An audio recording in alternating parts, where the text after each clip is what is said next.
Hello friend, তোমাদের সবাইকে আমার SM ফুটবল জার্নি ইউটিউব চ্যানেলে আসার জন্য ধন্যবাদ জানাই ফ্রেন্ড। তো ফ্রেন্ড, আজকে যে ভিডিওটা শেয়ার করতে চলেছে আমি, যে তুমি কিভাবে তোমার পায়ে বল কন্ট্রোল বাড়াবে এবং তুমি প্রতিনিয়ত কোন কোন ইন্ডিভিজুয়াল প্র্যাকটিসগুলো করলে, কোন কোন স্কিলগুলো করলে তোমার পায়ে খুব শীঘ্রই বল কন্ট্রোল পেয়ে যাবে। তো ফ্রেন্ড, চলুন ভিডিওটি দেখা যাক। এবং ফ্রেন্ড, যদি আমার ভিডিওটি ভালো লেগে থাকে তাহলে অবশ্যই আমার চ্যানেলটি লাইক, শেয়ার এবং সাবস্ক্রাইব করবে পরবর্তীকালে আরও নতুন নতুন ভিডিও পাওয়ার জন্য। তো ফ্রেন্ড, আমি ভিডিওতে যে প্র্যাকটিসটা করছি দেখতেই পাচ্ছ, আমার ইন্ডিভিজুয়াল স্কিল প্র্যাকটিস। তো ফ্রেন্ড, তুমি প্রতিনিয়ত যদি পায়ে বল কন্ট্রোল বাড়াতে চাও তাহলে তোমাকে প্রতিনিয়ত বলের সঙ্গে প্র্যাকটিস করতে হবে দুবেলা। তুমি তোমার প্রতিনিয়ত সকাল বিকাল বলকে নিয়ে গিয়ে প্র্যাকটিস করবে, জাগলিং করবে প্রতিনিয়ত। প্রতিদিন সকালে গিয়ে জাগলিং প্র্যাকটিস করলে, বলকে না চালে বিকালে তুমি সেম জাগলিং স্কিল প্র্যাকটিস করবে।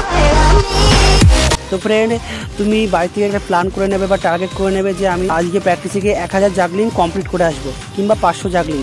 প্রথম অবশ্য হবে না, পড়ে যাবে, তাহলে পড়ে গেলেও তুমি তোমার 1000 জাগলিং কমপ্লিট করেই ফিরবে। সেম বিকালে গিয়ে 1000 জাগলিং করবে। তো তুমি যদি প্রতিনিয়ত দুবেলা বলকে নিয়ে পড়ে থাকো এবং বলকে নিয়ে স্কিল জাগলিং প্র্যাকটিস করতে থাকো, তাহলে তুমি ফ্রেন্ড 1 সপ্তাহের মধ্যেই তুমি তার রেজাল্ট পেয়ে যাবে। তুমি দেখবে তোমার পায়ে বল কন্ট্রোল আগের থেকে অনেক মাত্রায় বেড়ে গেছে।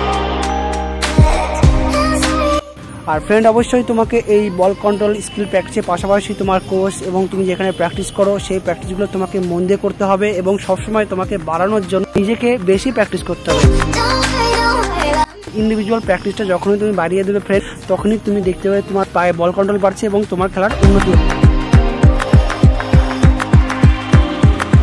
আর একটা কথা, ফুটবলকে অন্তর থেকে ভালোবাসতে হবে। তুমি যদি ফুটবলকে অন্তর থেকে ভালোবেসে থাকো তাহলে ফ্রেন্ড দেখবে তোমার খেলা এবং বল কন্ট্রোল আগের থেকে অনেক ইমপ্রুভ করেছে।